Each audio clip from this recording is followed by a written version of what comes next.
भाई अपने basic maths में थोड़ा मैथ्स के प्रति, नंबर्स के प्रति थोड़ा कॉन्फिडेंस बढ़ रहा है। अब आज थोड़ा सा लेवल और अप करें भाई। धीरे धीरे क्या है, जो पूरा मैथ्स के प्रति, कैलकुलेशन के प्रति जो कॉन्फिडेंस लेवल है ना, वो बढ़ाते चलेंगे। यही बेसिक पर्पस है बेसिक मैथ्स का। तो अपने माइंड को बस अब रोज ट्रेन करना है कि I can do this and I am doing this, है ना। आज बहुत सारी चीजें भी अपन पढ़ेंगे। देखो अपन ने पावर रूट्स पढ़ लिए है ना, पावर हमने पढ़ लिया कैसे पूरा। कल ये हमने ये पूरा का पूरा ये वाला पार्ट खत्म किया। स्क्वायर रूट्स हमने पहले पढ़ लिए थे, है ना। आज परसेंटेज चेंज बहुत काम आता है, ये एक बार में आज इसको पूरा क्लियर कर लेंगे। कुछ डेसिमल्स भी आज मैं आपको बता दूंगा, फिर प्रोपोर्शनैलिटी और फिर एंगल्स। तो आज अपन ये कवर करने वाले हैं पूरा सेक्शन, है ना। कोशिश करते हैं इन पूरे सेक्शन को आज अपन इस क्लास में पूरा कर लेंगे। ये आज का प्लान है, ठीक है ना। चलिए, तो भाई कल अपन ने कुछ सवाल होमवर्क में लिए थे, ठीक है। और बच्चों अभी CPP 1 ही करनी है, CPP 2 और 3 नहीं करनी है। जितनी नेसेसरी होगी ना उतनी अपन करते जाएंगे।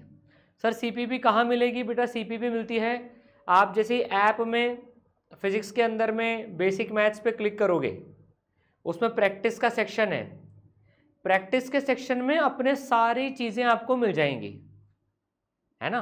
तो बेसिकली अपनी पूरी ऐप में जो 4 चीज़ें होती है, मतलब जो लर्निंग के 4 पार्ट होते हैं, लर्न, प्रैक्टिस, टेस्ट और रिवाइज। लर्न में सारे आपके लेक्चर्स, उनकी PDFs, फिर प्रैक्टिस में आपके मॉड्यूल्स, CPPs, PYQs और जो भी मटेरियल होता है सारा का सारा। फिर टेस्ट में आपके जो आपके टेस्ट होते हैं सारे टॉपिक वाइज टेस्ट जो होते हैं वो, ठीक है ना। और रिवाइज में आपके सारे रिवीजन वाली चीज़ें पड़ी रहती हैं, राइट। चलो, तो भाई ये सॉल्व हो गया। क्या आंसर आया इसका? कैसे सॉल्व करेंगे इसको? ठीक है ना। तो भाई चेक कर लेते हैं एक बार। तो ऊपर वाले सारे जोड़ लो, 1/2 + 2 -3। नीचे वाले सारे जोड़ लो, है ना, -1/2 + 4 + 1/2।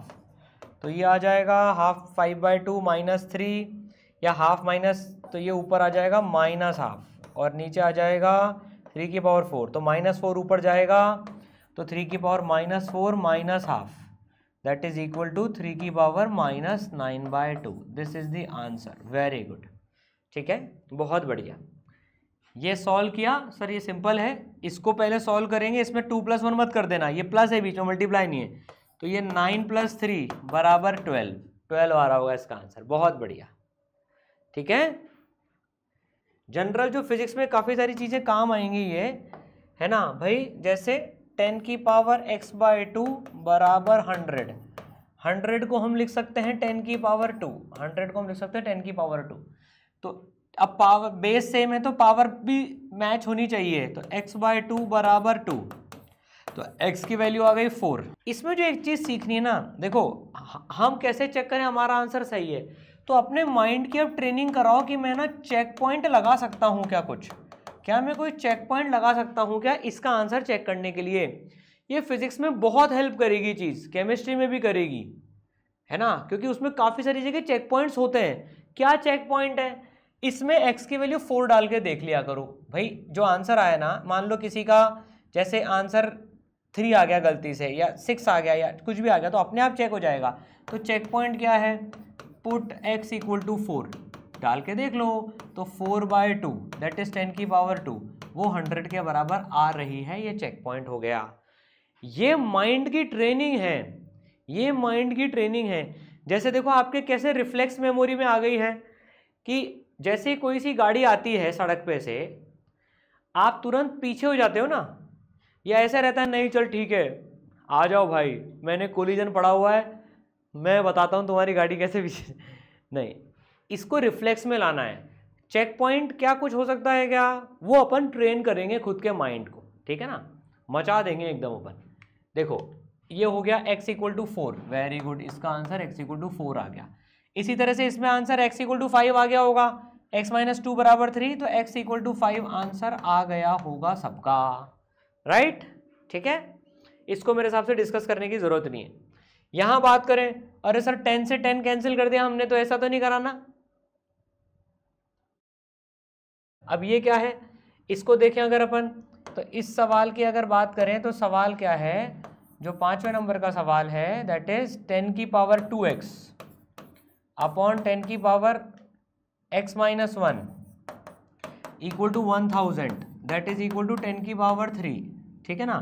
तो भाई ये 10 की पावर डिवीजन में है तो माइनस हो जाएगा, 2x minus x minus 1 is equal to 10 की पावर 3, मैच कर लो तो ये हो गया x प्लस 1 बराबर 3, तो x की वैल्यू कितनी आ गई 2, राइट। ठीक है, फिर हमने कल रेशियो एंड फ्रैक्शंस देखे थे, उसमें जो एक चीज रे ऑप्टिक्स में बहुत काम आने वाली थी, a by B upon C by D. अब मैं इसमें आपको वही सारी चीजें बताने वाला हूं जो कि हमारे काम आने वाली है ना, नहीं तो ऐसे तो अपने को बहुत ही समय 2 महीने लग जाएंगे बेसिक मैथ्स में, इतना रिक्वायर्ड नहीं है। तो हमने इसमें देखा था कि ये a by B into D by C ऐसा हो जाएगा, उल्टा होके आ जाता है ये, है ना। फिर इसका एक होमवर्क में सवाल था ये वाला,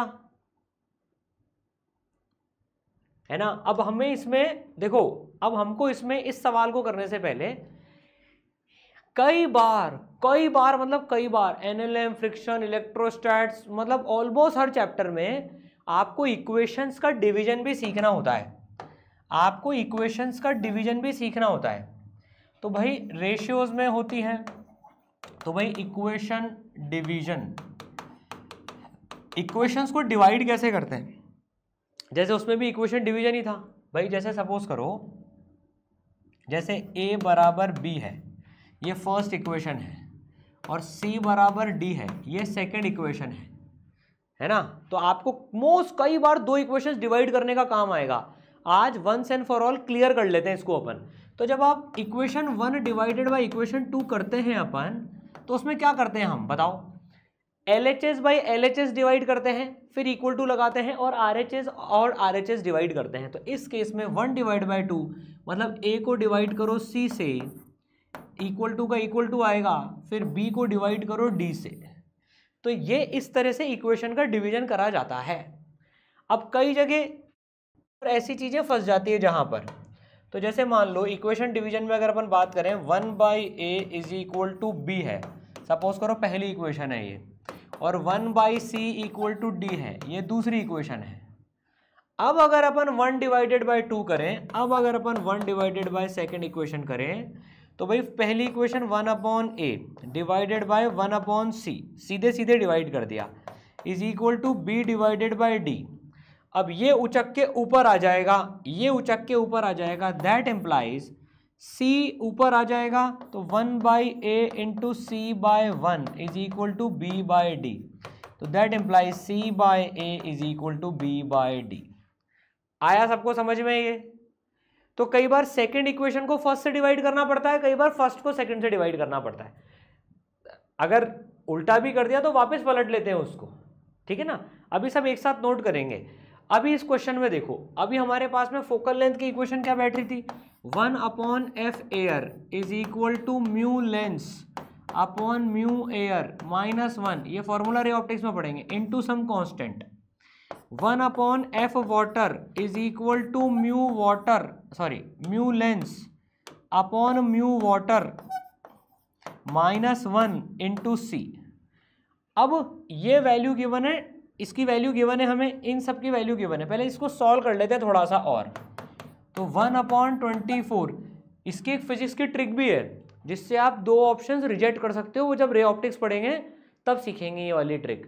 फिजिक्स की फील्ड से आप काफ़ी चीज़ बता सकते हो फिजिक्स में भाई, है ना। तो 1 बाई 24 इज इक्वल टू, अब म्यू लेंस है 1.5 अपॉन म्यू एयर है 1 माइनस 1 इंटू सी। अभी 3/2 लिखा हुआ है, ये 1.5 देखते ही उसको 3/2 कर दिया करो। 3/2 माइनस 1/2, तो ये हो गया c/2 आ गया। ये 1.5 मतलब 3/2, ये आया क्या समझ में? तो 3/2 माइनस 1 इज 1/2, ठीक है ना। अब देखो 1 अपॉन एफ वाटर निकालने हैं, तो 1.5 डाल दो यहाँ पर, और म्यू वाटर कितना गिवन है 1.33।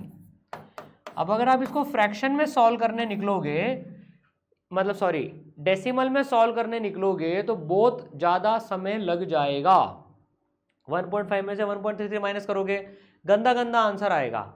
हमें इसको ऐसे सॉल्व नहीं करना है, हमें इसको कैसे सॉल्व करना है, हमें इसको कैसे सॉल्व करना है, ये 3/2 है और ये 4/3 है, तो दैट इज 3/2 और डिवाइडेड बाय 4/3 -1 इंटू सी। अब इसको कैसे सॉल्व करेंगे, 3 उचक के ऊपर जाएगा, 4 उचक के नीचे जाएगा, तो 9/8 -1 इंटू सी, ये आएगा देखना। अभी से बोल रहा हूं मैं आपको, ये बहुत दिन से आया भी नहीं, चांसेस है मतलब, और ये कैलकुलेशन भी है और अच्छा प्रोफाइल है, काफी संभावना है। ये पहले नीट का बहुत फेवरेट था, आजकल कुछ 1-2 साल से थोड़ा सा गुस्सा चल रहा है इससे, बाकी फिर दोस्ती हो सकती है कभी भी, है ना। चलो तो 9/8 -1 इंटू सी, तो ये हो गया c/8। तो अब दो इक्वेशन क्या बन गई, देखो दो इक्वेशन क्या बन गई, एक साथ लिख लेना। देखो अब ध्यान से सुनो, अब हम यहां फंस के गलती कर देते हैं, कैलकुलेशन मिस्टेक काफी बार। ये फर्स्ट इक्वेशन है, ये सेकंड इक्वेशन है, और आपको एफ वाटर चाहिए। अब थोड़ी सी मैथ्स के प्रति फील डेवलप करते हैं।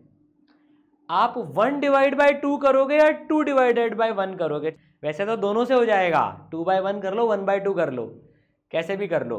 चलो 1/2 करते हैं अपन, है ना, 1/2, ठीक है ना। तो देखो इसमें क्या होएगा, 1/24।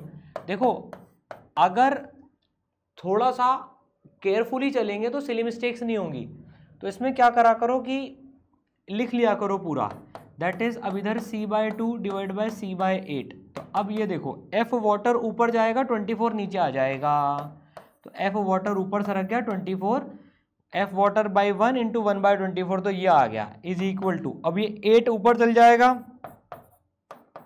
और c नीचे आ जाएगा, c से c कट जाएगा, तो ये आ जाएगा 4 टाइम्स, ये आ जाएगा 4 टाइम्स, 2 4 जा 8, तो एफ वाटर आ जाएगा, F focal length in water आ जाएगा 4 into 24, that is equal to 96। Very good, ठीक है, आया समझ में। तो 96 इज द राइट आंसर। अब आपको इसमें ना छोटी सी बात बताता हूं, देखो बहुत ध्यान से सुनना, आपको इस लेवल पे पहुंचा दूंगा मैं, ध्यान से सुनो। देखो इतना टाइम सेव होता है ना इन छोटी छोटी चीजों से, बहुत इसमें एक इंपॉर्टेंट चीज सिखाता हूं। देखो बच्चों, आपको यहां आपका 1/24 कितना आ गया, c/2। अब जरा पूरा फोकस चाहिए मुझे आपका, 1/24 बराबर c/2 आ गया। यहां देखो 1/f वाटर c/8 आ गया। अब एक चीज गौर से देखना, यहाँ 2 है यहाँ 8 है, यहाँ 2 है यहाँ 8 है, मतलब 4 टाइम्स का फैक्टर है, 4 टाइम्स का फैक्टर है। अब एक चीज ये सोचना, या तो आंसर 24 इंटू 4 होगा या 24 डिवाइड बाय 4 होगा। इन दो केस में से तो कोई आंसर हो सकता है ना, समझ रहे हो। या तो 24 से 4 मल्टीप्लाई होगा, डिवाइड होगा, डिवाइड अगर होगा तो 6 आंसर आना चाहिए, लेकिन 6 ऑप्शन में है ही नहीं। इसका मतलब 4 मल्टीप्लाई होगा तो 96 आंसर होगा। थोड़े दिनों के बाद में आप इस लेवल पे बिना पूरा सॉल्व करे भी निकाल सकते हो कुछ क्वेश्चंस में आंसर। यहाँ 2 आ रहा है, यहाँ 8 आ रहा है, जब मैथ्स की फील आ जाएगी ना कि यार 4 से कट रहा है और यहाँ 24 है, तो या तो 6 आएगा या 96 आएगा, 6 ऑप्शन में ही नहीं है। फील आई क्या बच्चों, है ना। चलिए, तो इसका आंसर आएगा 96, ठीक है। तो चलो नोट कर लो फटाफट से। तो रेशियो एंड फ्रैक्शन में इस तरह से इक्वेशन को डिवाइड करते हैं। फिर अब जो मॉडर्न फिजिक्स में काम आएगा वो प्रैक्टिस करेंगे। अभी 2 सवाल जो मॉडर्न फिजिक्स का ब्रेड एंड बटर है वो प्रैक्टिस करेंगे, फिर इसको नोट कर लो फटाफट।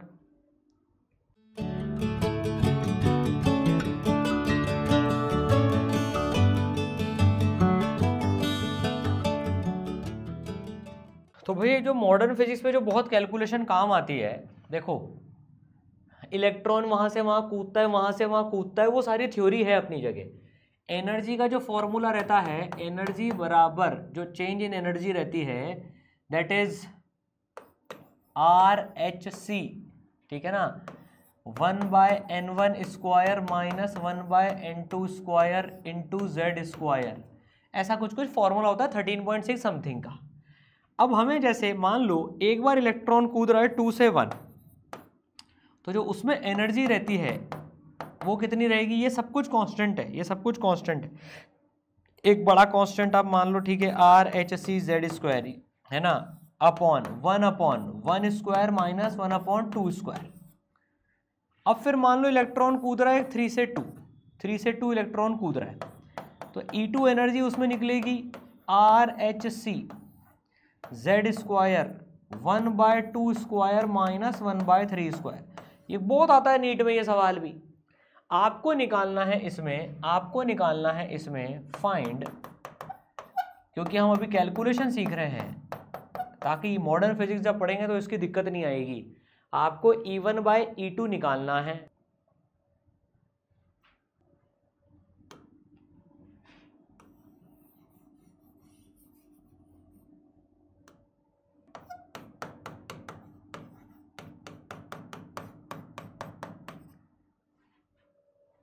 देखो 1/1 माइनस 1/4, इस पूरे बड़े टर्म को एक कांस्टेंट ले लो k डैश ले लो, तो k डैश इंटू 1 माइनस 1/4 3/4 आ जाएगा। ये 1 माइनस 1/4 3/4 आ जाएगा, और ये आ जाएगा k डैश 1/4 माइनस 1/9, 1/4 माइनस 1/9, क्या आंसर आएगा इसका 36, एलसीएम आएगा 4 9 जा 36 माइनस 9 4 जा 36 के डैश,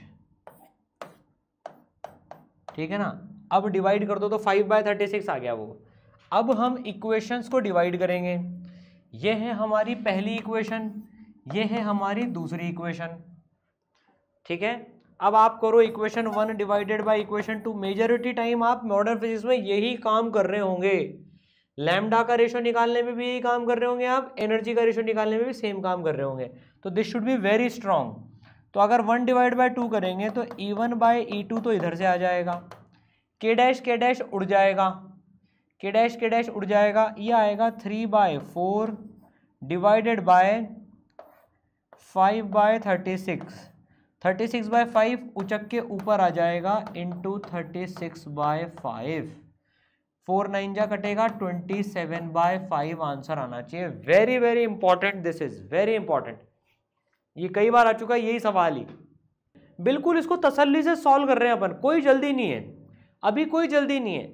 जब हाथ बाद में अपने आप तेज चलने लग जाएंगे, फिर अपने आप हम सटाक सटाक सटाक सटाक करने लग जाएंगे, ठीक है ना। चलो एक और प्रैक्टिस करते हैं इसमें अपन। ये आ गया 27/5, है ना। अब दूसरा एक फॉर्मूला होता है, 1/λ इज इक्वल टू, इसी से डिराइव होता है R 1/N1 square minus 1/N2 square. Sir मुझे तो आता ही नहीं, कोई दिक्कत नहीं है, इंटू Z स्क्वायर। अब आपको निकालना है, इसमें केयरफुल रहना, एनर्जी के 1/λ प्रोपोर्शनल होता है, एनर्जी के 1/λ प्रोपोर्शनल होता है। प्रोपोर्शनलिटी भी पढ़ेंगे। सपोज करो λ1 निकल रही है जब N1 की वैल्यू 1 है, N2 की वैल्यू 2 है, ठीक है ना, और λ2 निकल रही है जब N1 की वैल्यू 2 है और N2 की वैल्यू इनफाइनाइट है। चलो इनफाइनाइट क्या होता है, 1/0 या समथिंग बाय 0 को इनफाइनाइट मान सकते हो। तो यहां पर कॉन्सेप्ट ऑफ इन्फिनिटी भी बता देता हूं एक बार को, या चलो इसको कॉन्सेप्ट ऑफ इन्फिनिटी बाद में बताता हूं, पहले चलो ये सिंपल ले लेते हैं अपन, कोई दिक्कत नहीं है। N2 को आप ले लो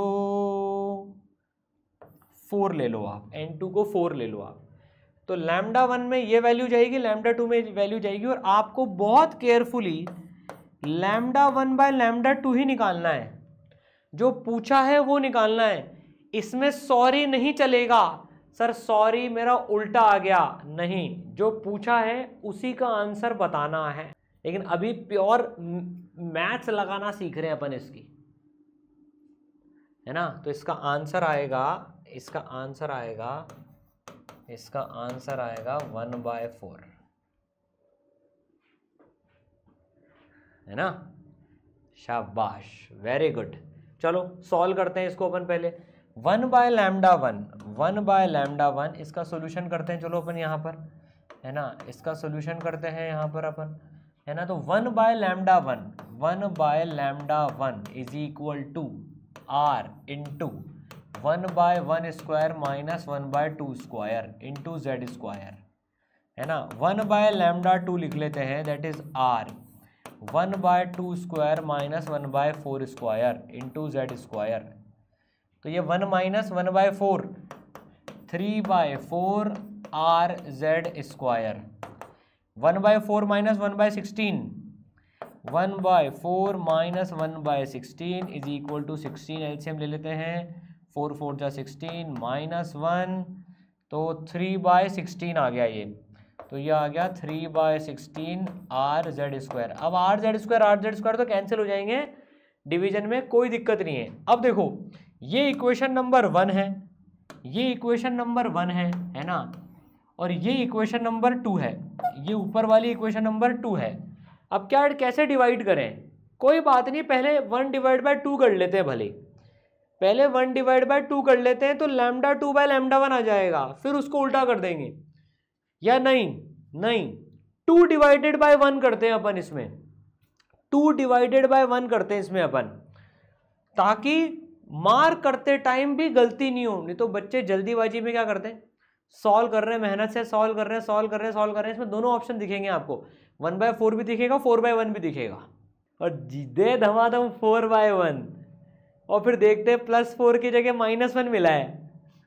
कितना दुख होता है यार, आप सोच के देखो। फिर हमसे बढ़िया तो उस बच्चे ने परफॉर्म किया जिसने सवाल छोड़ दिया क्योंकि पढ़ के ही नहीं गया था, कम से कम उसको 0 तो मिला। और हमने पूरा पढ़ने के बाद, पूरी मेहनत करने के बाद क्या कमाया, -1 कमाया। वाह, इसलिए बेसिक मैथ्स इतनी इंपॉर्टेंट है ये। इससे बड़े तो पढ़ के ही नहीं जाते, आराम से रिलैक्स रहते, कम से कम 0 तो कमाते, है ना। नहीं, अब देखो भाई, तो इसमें कोशिश ये करेंगे, λ1 ऊपर चाहिए हमें, λ1 ऊपर चाहिए, तो हम सेकंड इक्वेशन को फर्स्ट से डिवाइड करेंगे, इन फर्स्ट प्लेस। शुरुआत ही इससे करेंगे अपन, सेकंड डिवाइड बाय फर्स्ट से। तो सेकंड को फर्स्ट से डिवाइड करोगे तो 1/λ2 divided by 1/λ1, second divide by first is equal to 1/λ2 इसके बराबर है 3/16, ये तो कट ही जाएगा, और ये 3/4, तो ये चीज आ जाएगी सामने निकल कर, λ1 ऊपर चल जाएगा, λ1/λ2 इज इक्वल टू, है ना, 4 ऊपर जाएगा, 3/16 इंटू 4/3, 3 से 3 कटेगा, ये आ जाएगा 1/4। तो कुछ बच्चों की स्ट्रेटेजी अच्छी लग रही होगी, सर तो बेस्ट है -1 कमाने से पढ़ के ही नहीं जाओ, बढ़िया, मेहनत भी बचेगी। नालायकों, मेहनत से कोई नहीं कतराएगा, ये -1 बेटर है उस नालायक से जो पढ़ के ही नहीं गया। कुछ छोड़ने नहीं दूंगा, देखो तो मैं इस बार डॉक्टर बना के ही दम लेंगे बस, ठीक है, इसलिए इतनी चुन चुन के मेहनत कर रहे हैं इसमें अपन, ठीक है। चलो आगे बढ़ते हैं। बहुत बढ़िया, देखो ये PYQ आया, है ना, लॉन्गेस्ट वेवलेंथ टू लाइमन और बामर सीरीज में ये उसी तरह से सॉल्व होता है बिल्कुल, ठीक है ना। फिर ये PYQ आया, बिल्कुल उसी तरह से सॉल्व होते हैं सारे के सारे, एक फॉर्मूला है पर सारा कैलकुलेशन का खेल है इसमें, है ना। चलो यहाँ पर अपन एक चीज़ और पढ़ लेते हैं, जैसे कई बार 1/∞ भी आएगा, तो यहाँ पर एक चीज़ लिख लो, अपन भूल नहीं जाए, कॉन्सेप्ट ऑफ इन्फिनिटी, ठीक है ना। मतलब ये बहुत, इन्फिनिटी एक बहुत बड़ा नंबर होता है, ठीक है ना, इन्फिनिटी एक बहुत बड़ा नंबर होता है। हमारे जो नीट में काम में आने वाला है बेसिकली वो ये आएगा भाई, 1/∞ इक्वल टू 0 होगा, 1/∞ बराबर 0 होगा, 1/∞ स्क्वायर भी 0 होगा। ये नंबर मैं बहुत पाप कर रहा हूँ इसको 0 लिखने में, मैं बहुत बड़ा पाप कर रहा हूँ। अगर कोई मैथ्स का टीचर देख लेगा ना, अगर NK सर ने देख लिया तो ईसरल से भगा देंगे मेरे को, निकलो तुम। लेकिन हमारे काम में हमें इसको 0 के बराबर ही करना है। ये बहुत, इसका बहुत खतरनाक कॉन्सेप्ट है, किसी दिन बताऊंगा फुर्सत में आपको, अलग ही लेवल पे जाता है ये। लेकिन हमारे लिए 1/0 इक्वल टू इन्फिनिटी मान के आप चलो, 1/0 इक्वल टू इन्फिनिटी आप मान के चलो। इन्फिनिटी एक बहुत बड़ा नंबर होता है। तो जैसे हम जब ये कैलकुलेशन में हम जब सॉल्व करेंगे, मान लो एनर्जी निकालनी है, कोई 1 से 2 कूद रहा है, तो भाई एनर्जी निकालनी है 13.6, वही RHC(z²) जो आएगा, एक नंबर है कॉन्स के डैश की वैल्यू है ये, है ना, 1/1² माइनस 1/∞² या 1/2² माइनस 1/∞², ये कैलकुलेशन आएगी जैसे हमारे पास में। तो इसको हम 0 ले लेंगे, इसको हम 1/∞ को 0 ले लेंगे, 1/∞ को 0 ले लेंगे।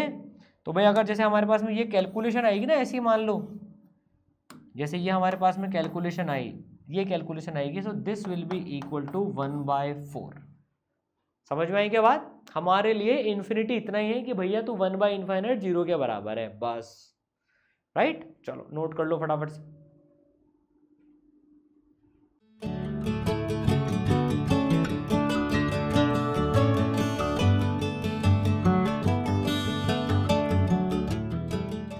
अब जैसे एक प्रॉपर्टी होती है रेशो में ही, जिसको हम कहते हैं कंपोनेंडो एंड डिविडेंडो,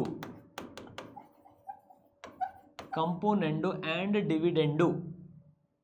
ये वेव ऑप्टिक्स, ये कहाँ काम आएगी? ये हमारे काम आएगी वेव्स में काम आएगी, साउंड में काम आएगी, है ना। फिर ये हमारे काम आएगी वेव ऑप्टिक्स में, इसका यूज़ आएगा। कई बार SHM में भी इसका यूज़ आ जाएगा, और मल्टीपल प्लेसेस पे भी इसका यूज़ होता है, पर इनमें तो आएगा ही आएगा इसका यूज़, है ना। भाई ये बोलता है अगर एक फ्रैक्शन A/B बराबर C/D है, मान लो अगर ऐसा है, अगर ऐसा केस है, देन A+B अपॉन A-B वो C+D अपॉन C-D के बराबर होगा। A+B upon A-B is equal to C+D upon C-D होगा। मतलब अगर आप ऊपर वाले में नीचे जोड़ रहे हो और ऊपर वाले से नीचे घटा रहे हो, तो सेम चीज इसके साथ में होगी, सेम चीज इसके साथ में होने वाली है। जैसे एग्जाम्पल अगर अपन इसका देखें, भाई बड़ी यूजफुल प्रॉपर्टी है, बहुत काम आएगी ये। सपोज करो A/B है 4/3 के बराबर, A/B है 4/3 के बराबर, तो A+B अपॉन A-B। आपको इसकी ट्रिक बताता हूँ अब। द ट्रिक इज A के बदले 4 रख दो, B के बदले 3 रख दो। अगर ये रेशियो है तो आप A को 4 ले लो, B को 3 ले लो, A को 4 ले लो, B को 3 ले लो, आप सिंपल A को 4 ही डाल दो एज इट इज, है ना। The trick is here in इस केस में पुट A बराबर 4 एंड B बराबर 3। ऊपर वाले को ऊपर के बराबर, नीचे वाले को नीचे के बराबर पटक दो, सिंपल सिंपल, ठीक है ना। तो A+B अपॉन A-B कितना हो जाएगा? 4, A के बदले 4, B के बदले 3, A के बदले 4, B के बदले 3, राइट। चलो मैं थोड़ा सा एक सिंपल एग्जांपल लेता हूं इसमें, भाई इसको, हाँ ये तो ठीक है ना, राइट। अब सपोज करो आपको निकालना है, निकालना है सपोज करो, है ना, √A plus √B upon √A minus √B। Sir अब ये भी होल्ड करेगा क्या? अगर A/B इसके बराबर है तो सर इसकी वैल्यू कितनी होगी? यहां भी ये चीज होल्ड करेगी, बिल्कुल होल्ड करेगी। इसको मैं प्रूफ भी कर लेंगे भले अपन। बस अब यहां पर भी A के बदले √4 डाल दो, सॉल्व करने की जरूरत नहीं है इसको पूरा सॉल्व करने की जरूरत नहीं है, अभी बाद में सॉल्व करेंगे इसको। बस आई क्या बात समझ में सबको? तो अगर दो चीजों का ऐसा रेशो इसके बराबर गिवन हो, भी एक साथ लिखना, रेशो इसके बराबर गिवन हो, तो जैसा भी एक्सप्रेशन बन रहा है ना, ट्रिक इज उसमें वो वैल्यू पटक दो उस चीज की, उसमें वो वैल्यू पटक दो उस चीज की। जैसे अभी एक साथ लिखेंगे, जैसे भी मान लो इंटेंसिटी का फॉर्मूला आएगा, भाई आपको I1 बराबर I2, दो इंटेंसिटी गिवन है 9/4, और हमें इंटरफेरेंस नाम की एक चीज होती है, उसमें मैक्सिमम और मिनिमम इंटेंसिटी पूछ रहा है। तो I मैक्सिमम की वैल्यू होती है √I1 प्लस √I2 का whole square. Under root of I1 plus under root of I2 का होल स्क्वायर, और I मिनिमम की वैल्यू होती है, I मिनिमम की वैल्यू होती है under root of I1 minus under root of I2 का होल स्क्वायर। तो आपको इनका रेशो निकालना है, इस केस में गिवन है ये। तो क्या करेंगे, हमें I मैक्स और I मिनिमम का रेशो निकालना है। चलो फटाफट से रफ में कैलकुलेट कर लो, पहले वो लिखना इसके बाद ही लिखना, इसको फटाफट से कैलकुलेट करके बता दो। सर कुछ नहीं है, हमें क्या निकालना है, क्योंकि रेशियो गिवन है तो हम I1 को 9 ले लेंगे, I1 को हम 9 ले लेंगे, I2 को हम 4 ले लेंगे, क्योंकि उससे रेशियो की इक्वेशन तो होल्ड कर ही रही है। जब रेशियो की इक्वेशन होल्ड कर रही है तो कोई बुराई नहीं है I1 को 9 लेने में और I2 को 4 लेने में, है ना। तो जब रेशियो ऐसे गिवन होता है, अब I मैक्सिमम की वैल्यू कितनी हो जाएगी सर, I1 की value, the trick is, what is the trick, the trick is, तो ट्रिक क्या है भाई, चलो पहले यहाँ पर फॉर्मूला लिख लेते हैं। This is I1 plus root I2 का whole square upon I1 minus root I2 इसका होल स्क्वायर। भाई ये सब छांटने में तेल निकल जाता है भाई पूरा, पर अब आप इसको अच्छे से कर लोगे। तो what is the trick, trick क्या है, ट्रिक इज, यहाँ पर ट्रिक क्या है, trick is take ratio proportion की टेंशन मत लो, I1 को 9 ले लो और I2 को 4 ले लो। तो यहाँ पर जब आप सॉल्व करोगे तो root 9 plus root 4, 3 plus 2 that is 5 whole square upon root 9 minus root 4, है ना, ये है 3 माइनस 2 1 स्क्वायर, ठीक है। So that is equal to 25/1, तो 25/1 आंसर है। वेरी गुड, चलो नोट कर लो इसको। तो कुछ भी आ जाए, a प्लस बी आ जाए, a square plus B square upon a square minus B square आ जाए, root a plus B upon root a minus B आ जाए, वॉट एवर कम्स आप एग्जैक्ट वैल्यू इनकी ले सकते हो बिंदास।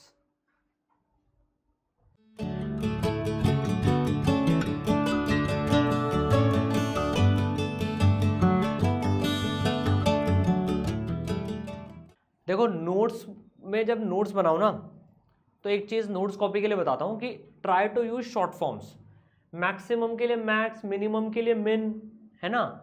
तो जैसे अब क्या है कि यूनिट डायमेंशन चैप्टर चालू होगा, मॉडर्न फिजिक्स जब भी चालू होगा, तो जैसे उसमें जो कॉमन टर्म्स जो बार बार आ रहे हैं ना, उनके लिए खुद के शॉर्ट फॉर्म्स बनाना चालू कर लेना। जैसे डायमेंशन है तो DIM उसके लिए यूज़ कर लेंगे अपन। तो इस तरह से नोट्स को शॉर्ट करा जाता है। और कॉपीज वगैरह में बच्चों, एक बच्चा बोल रहा था सर कॉपीज कैसे बनानी है, तो देखो नोट्स की बिल्कुल सेपरेट कॉपी बनानी है। नोट्स की कॉपी में नोट्स बनाते चलने हैं, 2 पेज शुरू के छोड़ देना। इंडेक्सिंग कैसे बनानी है वो सिखाऊंगा, और मैं आपको मेरी भी कॉपीज दिखाऊंगा। और फिर जो काफ़ी सारे जो नीट के जो टॉपर्स बच्चे हैं उनकी भी मैं आपको कॉपी दिखाऊंगा कि कैसे उन्होंने बनाए थे।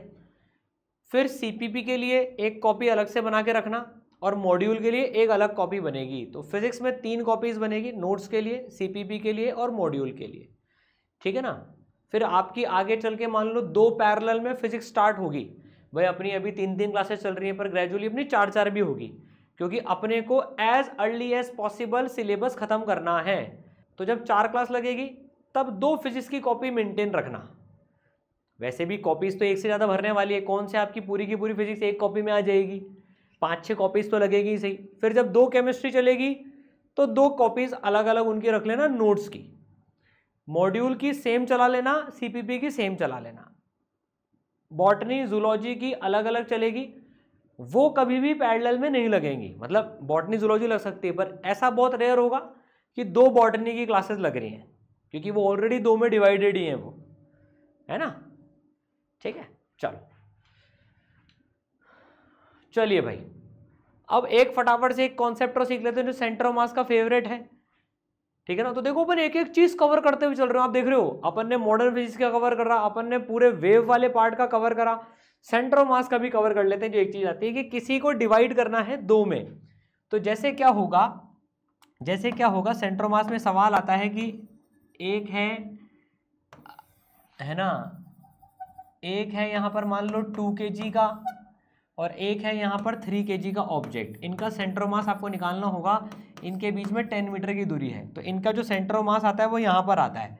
इनका जो सेंटर ऑफ मास आता है वो यहाँ पर आता है। ये 2:3 में बढ़ता है, ये d1 डिस्टेंस, ये d2 डिस्टेंस, तो सेंटर ऑफ मास में अपन पढ़ेंगे d1/d2 बराबर 2/3 आ जाता है और d1 + d2 बराबर 10 मीटर। तो बेसिकली हमें 10 को डिवाइड करना है 2:3 में। फटाफट से समझ लेते हैं इसका तरीका क्या होता है। इक्वेशन बनाने की जरूरत नहीं है, जिसको डिवाइड करना है उसको ऊपर लिख दो। देखो इक्वेशन से भी कर सकते हो चाहे तो, पर वो लंबा तरीका, टाइम लगता है उसमें। जिसको डिवाइड करना है उसको ऊपर लिख दो। फिर किस रेशो में करना है, 2:3 में करना है। पहले ध्यान से सुनो, ये SG सर स्पेशल है, सारांश सर स्पेशल टेक्निक है ये, आपको इसमें बहुत हेल्प मिलेगी टाइम बचाने में। तो देखो आपको 2:3 में डिवाइड करना है इसको, तो क्या करो, पहले जिसको डिवाइड करना है, जिसके हिस्से करने हैं, मान लो छोटे भाई बहन है, 10 टॉफियां हैं, 2:3 रेशो में बांटनी है। रेशो का मतलब अपन समझ सकते हैं कि इसको अगर पहले वाले को 2 मिल रही है तो इसको हर 2 पर दूसरे वाले को 3 मिले। भेदभाव हो रहा है यहाँ पर, भैया तेरे को 2 इसको 3, हाँ तेरे को 2 मिलेगी तो उसको 3 मिलेगी, अगली 2 अगली 3, अगली 2 अगली 3। रेशो का मतलब ये होता है। तो 10 को अगर 2:3 में बांटना है तो क्या करना चाहिए, क्विक मेथड क्या है इसका, 10 लिख लो, 10 लिख लो, है ना, मल्टीप्लाई। अब जिस रेशो में बांटना है वो रेशो लिख लो, डिवाइडेड बाय दोनों का सम, डिवाइडेड बाय दोनों का सम।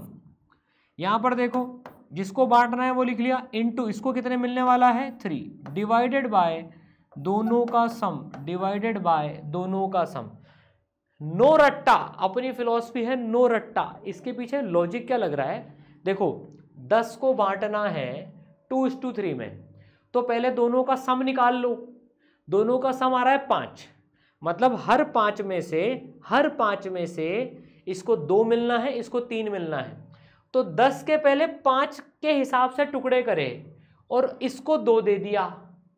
फील आई सबको समझ में, ये टेक्निक क्यों काम कर रही है। तो 10 को पहले 5 के हिसाब से बांटा और ऊपर वाले को 3 दे दिया, इसलिए ऐसा होता है। तो 10 × 2/5, 10 × 2/5 ये आ गया 4, ये आ गया 6। तो 10 रुपए में से इस वाले को 4 रुपए मिले, इस वाले को 6 रुपए मिले। तो यहां पर अगर हमें d1/d2 को 2:3 में बांटना है तो डायरेक्ट अब हम बोल सकते हैं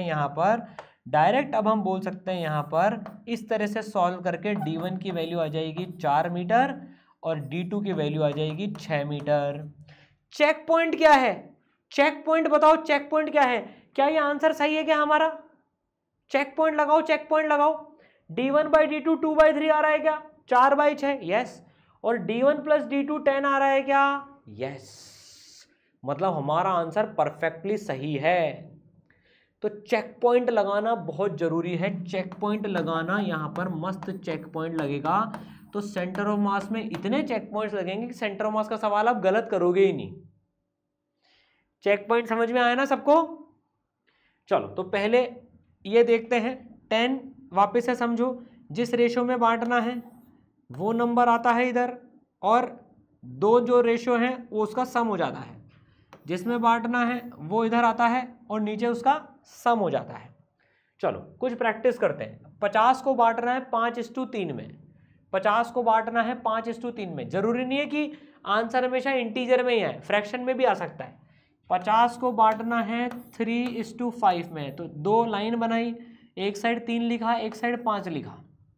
50 × ये नंबर है 3 डिवाइडेड बाय 3 + 5। मैं सॉल्व नहीं कर रहा हूं, मतलब 150/8 इसका आंसर आ गया। 50 का 5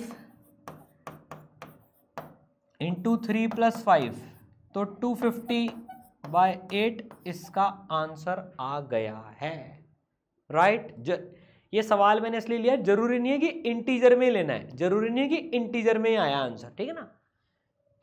चलो क्विकली पहले रफ में एक रफ पीछे पेज पलट लो, चाहे तो आप इन्हें एक रफ कॉपी भी साथ में लेके बैठ जाया करो, ताकि नोट्स में कुचड़ पुचड़ कम हो, कम से कम कोशिश करेंगे उनको क्लीन बनाएंगे अपन जितना बना सकते हैं।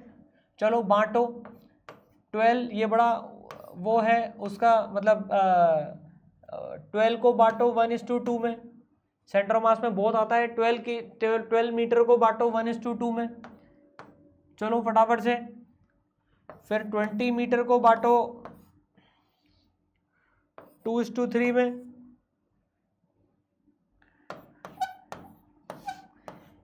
ये बहुत, एक बार मैंने क्लास में सवाल पूछा था कि भाई 100 को बांट बेटा 2:3 में। एक बच्चे ने इतना, मेरे को अभी भी याद है, वो 8 साल पहले की बात है, उसने कहा सर 200 और 300। मैंने कहा भाई क्या कर रहा है, रहम कर, 100 टॉफी है, तेरे को 2:3 में बांटनी है, 100 की 201 में बांट देगा, 301 में बांट देगा। मैंने कहा सर अब मुझे समझ में आई बात। मैंने कहा बहुत बढ़िया बेटा, 100 को बांटना है, 200-300 नहीं आएगा। ठीक है, आ गया इसका आंसर, फटाफट से प्रैक्टिस कर लो, गलत नहीं होना चाहिए सेंटर ऑफ मास में। 12 × 1 divided by 1 + 2 that is equal to 12/3 4। बचा हुआ 8 इसको मिलेगा, 12 में से 4 इसको मिल गया तो 8 इसको मिलेगा। चेक पॉइंट भी लगाते जाना दिमाग में। 12 × 2/1 + 2 that is equal to 8। Check point लगाओ, 4/8 4/8 1/2, यस। 4 + 8 12, यस, आंसर सही है। ठीक है, ये कितना आया 40/5 8, 60/5 12। चेक पॉइंट लगाते हैं, 8/12 2/3, 8 + 12 20। हमारा आंसर बिल्कुल सही है, आया क्या? ठीक है, 100 × 2/2 + 3, 100 × 3/2 + 3, तो ये आ गया 40 और ये आ गया 60। चलो चेक पॉइंट 40/60, यस, 2/3, 40 + 60 100, आंसर सही है। ठीक है, चलो लिख लो। कोई भी चीज नहीं छोड़ेंगे अपन, इस बार पक्का इरादा है, फोड़ के ही दिखाना है, बस कुछ भी नहीं छोड़ेंगे अपन।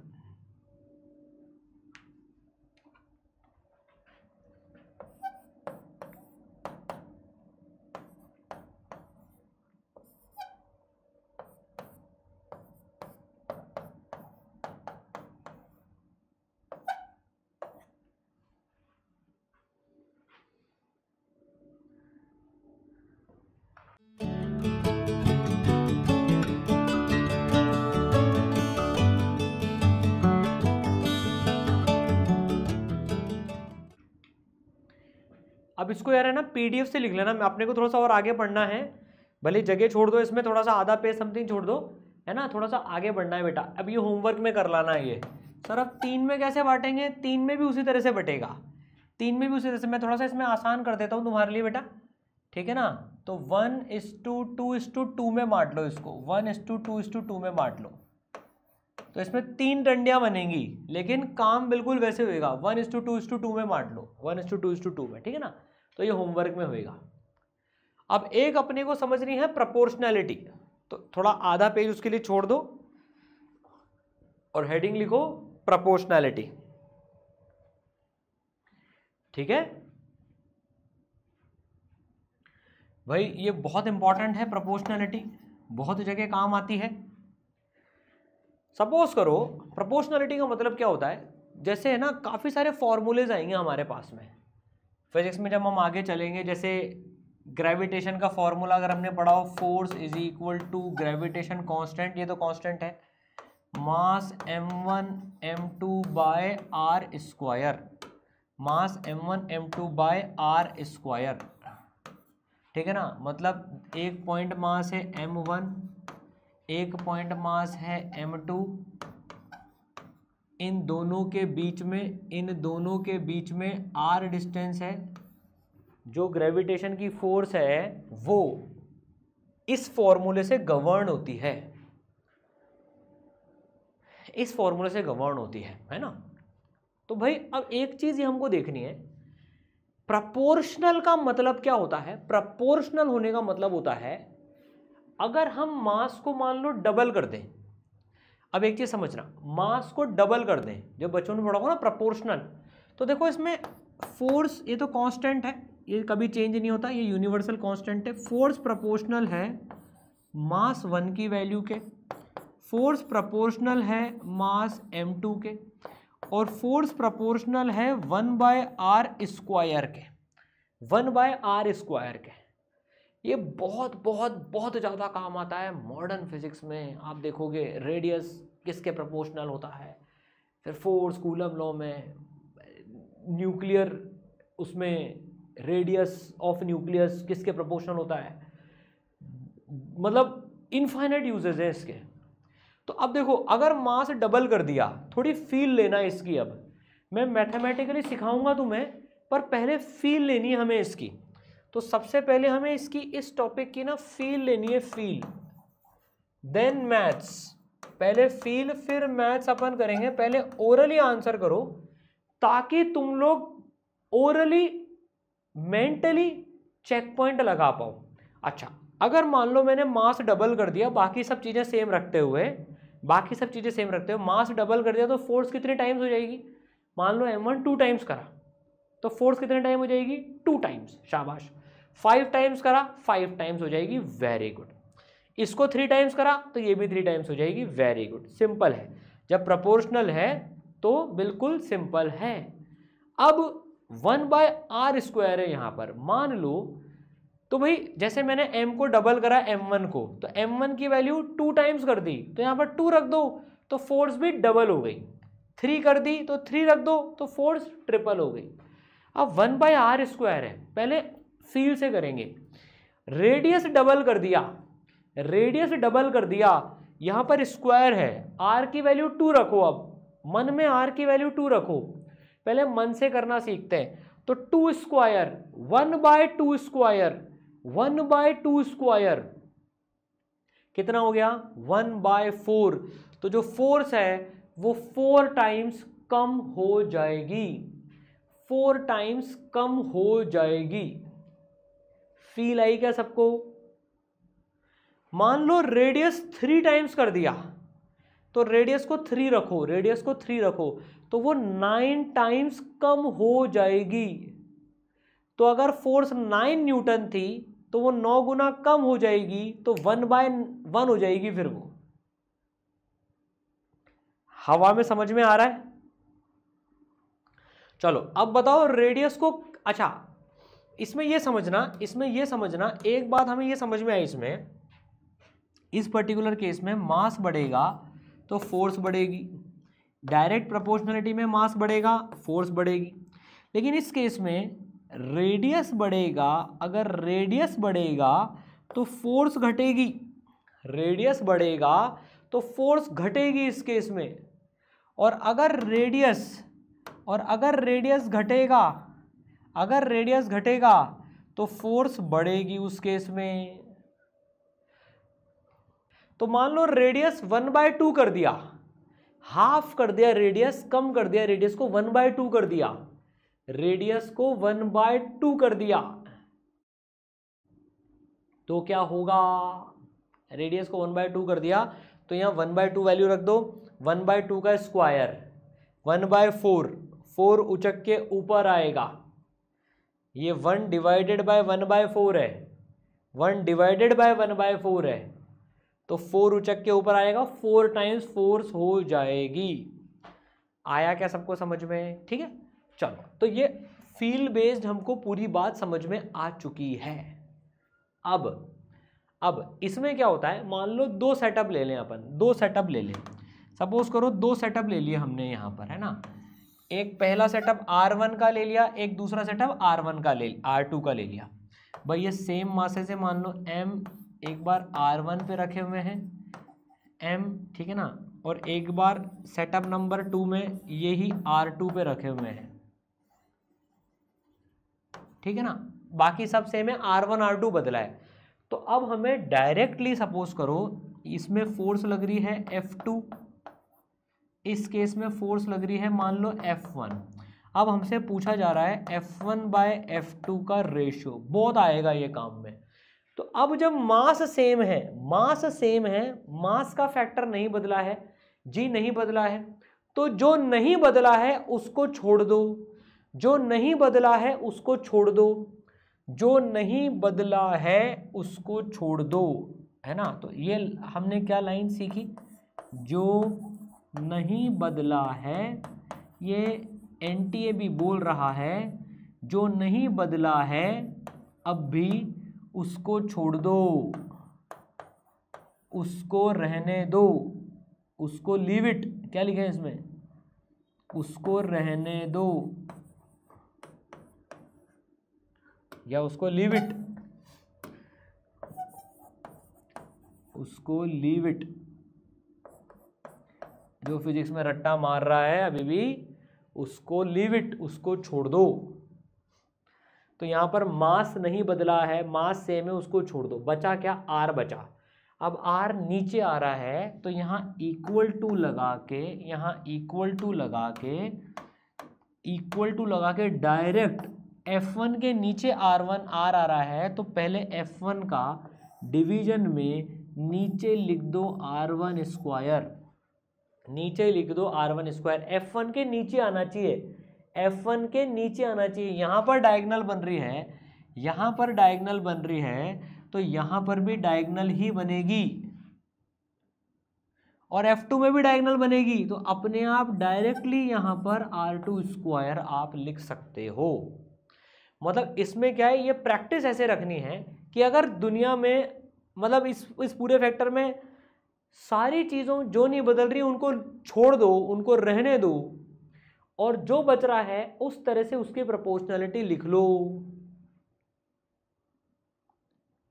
है ना। अभी रुको, अभी अभी अभी लिखना मत कुछ भी, अभी लिखना मत कुछ भी, है ना। मान लो,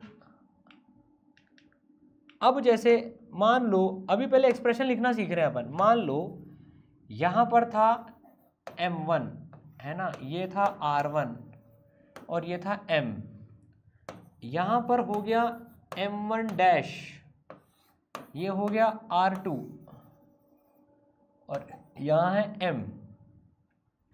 अब यहां पर है F1, यहां पर है F2 और यहां फॉर्मूला है F बराबर GM1 M2 बाय आर स्क्वायर। अब यहां पर हमको F1 बाय F2 निकालना है। जो नहीं बदला है उसको छोड़ दो, G नहीं बदला है उसको छोड़ दो, M2 नहीं बदला है उसको छोड़ दो।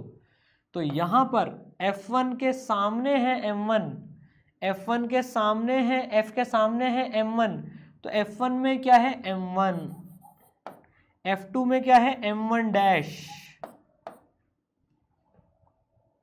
R भी बदला है, यस, नीचे आ रहा है तो यहां भी नीचे आएगा R1 स्क्वायर, यहां पर ये नीचे है तो R2 स्क्वायर ऊपर आएगा।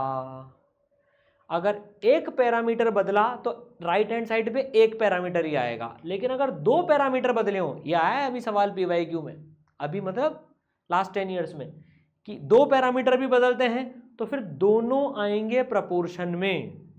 फिर R1 R2 अलग से मत निकालना, मतलब समझ गए ना, दोनों का इफेक्ट लेना पड़ेगा। जैसे अगर अपन एग्जांपल लें, इसमें ओरली तो आपने कर ही लिया कि वो 2 गुना 3 गुना हो गया, तो फिर है ना भाई। जैसे अगर अपन इसमें एग्जांपल लें, example number 1, R becomes 2 times 2R, R becomes 2R, सिर्फ इतना सा है। तो भाई F1 by F2 will be equal to, पहले केस में R था, दूसरे केस में 2R हो गया, दूसरे केस में 2R हो गया, तो यहाँ आएगा R स्क्वायर, यहाँ ऊपर आएगा 2R का whole square.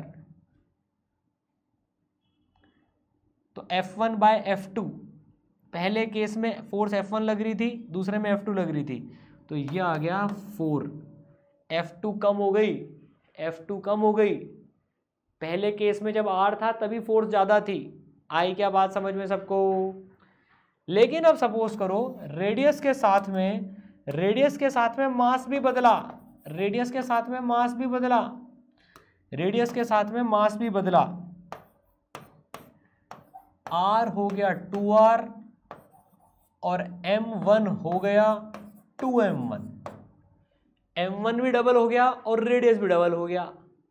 r first case में और सेकंड केस में ये गणित है। अब आपको f1 बाय f2 निकालना है, तो पहले फॉर्मूला लिख लो। m के डायरेक्टली प्रोपोर्शनल है तो इधर m1, m के डायरेक्टली प्रोपोर्शनल है, सेकंड केस में 2 टाइम्स हो गया तो 2m1। 1/r² के है तो r² नीचे आएगा जो फर्स्ट केस में था, दूसरे केस में 2r का होल स्क्वायर हो जाएगा। बहुत क्वेश्चंस में लगेगा ये, बहुत क्वेश्चंस में लगेगा। तो अब 4/2 दैट इज 2:1 आंसर आ गया। बहुत जगह, मल्टीपल जगह आप मान के चलो कम से कम 10 से 20 सवालों में आप जब पूरा पेपर दे रहे होंगे ना कहीं ये प्रोपोर्शनैलिटी आपको काम आएगी। 10 सवालों में, चाहे इंटरनल यूज में आए चाहे डायरेक्ट उसमें आए, ये लगती ही है। और प्रैक्टिस के दौरान तो पता नहीं कितनी बड़ी जगह काम आएगी ये, राइट। तो प्रोपोर्शनैलिटी इज वेरी इंपॉर्टेंट। आप देखते जाओ न्यूमरेटर में प्रोपोर्शनल है कि डिनोमिनेटर में प्रोपोर्शनल है, और उसी तरह से अगर न्यूमरेटर में तो सामने आएगा, डिनोमिनेटर में है तो डायगोनल में आएगा, राइट। चलो अब एक्चुअल सवाल करते हैं, फिर नोट कर लेना एक साथ, ठीक है ना। अब देखो ये मॉडर्न फिजिक्स का डुअल नेचर का फॉर्मूला है ना। ये सवाल आया है, मतलब अभी भी सवाल आया है इस पे भी। लैम्डा बराबर h/√2m kinetic energy. Sir m क्या है नहीं पता, काइनेटिक के ही काइनेटिक एनर्जी है। अब क्या सवाल है, kinetic energy becomes double then ratio of final to initial wavelength. अब फाइनल अपॉन इनिशियल पूछ रहा है वो, अब फाइनल अपॉन इनिशियल पूछ रहा है। ये कांस्टेंट है, m कांस्टेंट है, काइनेटिक एनर्जी डबल हुई है बस। अब बहुत ध्यान से करना है, lambda final upon lambda initial पूछ रहा है। ये इनिशियल बाय फाइनल नहीं पूछ रहा है, lambda final upon lambda initial पूछ रहा है ये। बाकी सब चीजें सेम है, रूट का रूट मेंटेन रहेगा। डायगोनल आ रही है तो बताओ अंडर रूट में आएगी काइनेटिक एनर्जी इनिशियल, नीचे आएगी काइनेटिक एनर्जी फाइनल। अब डबल हुई है, फाइनल 2 टाइम हो गई इसकी, फाइनल 2 टाइम हो गई इसकी, तो अंडर रूट कॉमन निकाल लो, 1:2 विल बी दी आंसर। अब थोड़ा सा इसको टफ करना है, मान लो बी पार्ट में इसमें पूछ लेता। काइनेटिक एनर्जी होती है half M V square, kinetic energy होती है half M V square, kinetic energy होती है हाफ एम वी स्क्वायर। ये रेशियो कितना होता,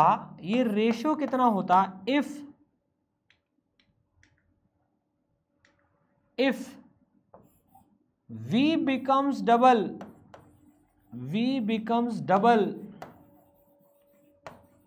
ये होमवर्क में करके लाना। अगर वेलोसिटी डबल हो जाए then lambda final by lambda initial कितना होगा। अब डबल प्रोपोर्शनलिटी लग रही है इसमें, V को डबल करा है तो काइनेटिक एनर्जी 4 गुना हो जाएगी। आया क्या समझ में? तो क्वेश्चन बहुत ध्यान से पढ़ना है, राइट। तो इसका आंसर आएगा 1/4 का under root, that is 1/2, right. चलो अब देखो ये सवाल आता है ना। अब एनर्जी है -RHC Z²/n²। ये होमवर्क में करके लाना। n बराबर 1 है H एटम में उसकी एनर्जी का, और n बराबर 3 है हीलियम एटम में। अभी बता देता हूँ, H एटम में ये फॉर्मूला यूज करना है Z²/n² का। H एटम का Z होता है 1 और हीलियम प्लस एटम का Z होता है 2। तो अब आपको देखो डबल प्रोपोर्शनलिटी का सवाल पूछ लिया है यहां पर, राइट। नोट्स का होमवर्क नोट्स की कॉपी में ही करना है, उसके लिए अलग कॉपी मत बनाना, ठीक है ना। तो बहुत अच्छे लेवल पे चल रहे हैं अपन अभी, ठीक है। फिर मैं आपको इसमें, ये कल की क्लास में करेंगे अपन इसको। बहुत ही प्यारा सवाल है ये, बहुत ही, इसमें मैं आपको एडवांस लेवल तक लेके जाऊंगा, जे एडवांस लेवल तक लेके जाऊंगा इसमें, आपको मज़ा आ जाएगा। ठीक है, तो ये तो होमवर्क हो गया जिसको अपने को करना है। चलो अब मैंने आपको बोला था आज एक अच्छा सवाल देता हूँ, इसके बारे में सोचना। ये काइनेमेटिक्स का बहुत प्यारा सवाल है। एक कमरा है, मान लो, कमरा मतलब क्यूब है, क्यूब, कमरा है मान लो, क्यूब है, जिसकी साइड है, सपोज करो 4 मीटर की साइड है जिसकी, 4 मीटर की साइड है जिसकी, है ना, 4 मीटर की साइड है जिसकी।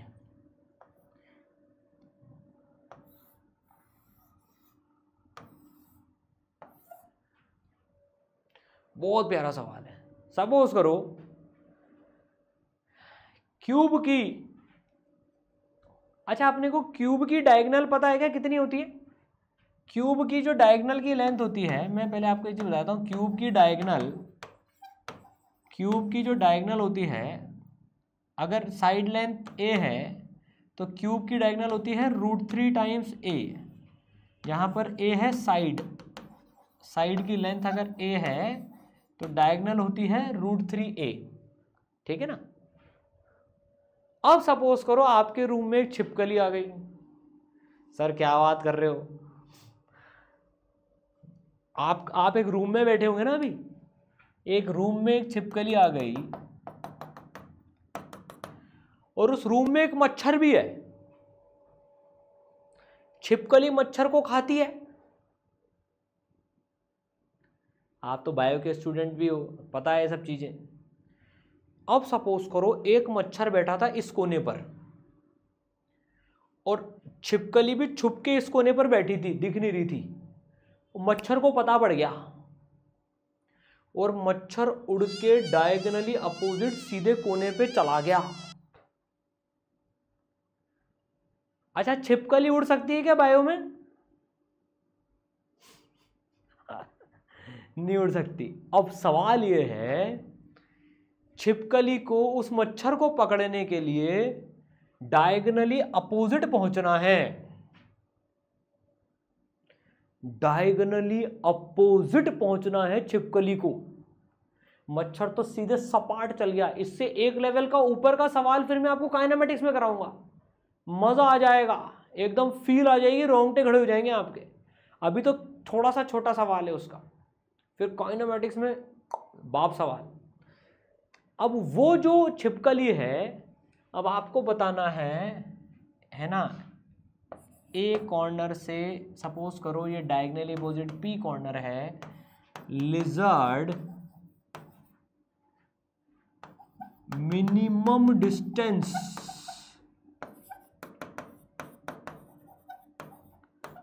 टू ट्रैवल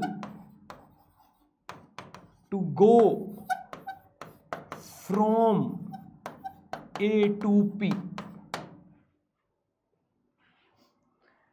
छिपकली को आप अपने कमरे में विजुलाइज करो, विजुलाइज करोगे तो फील आएगी।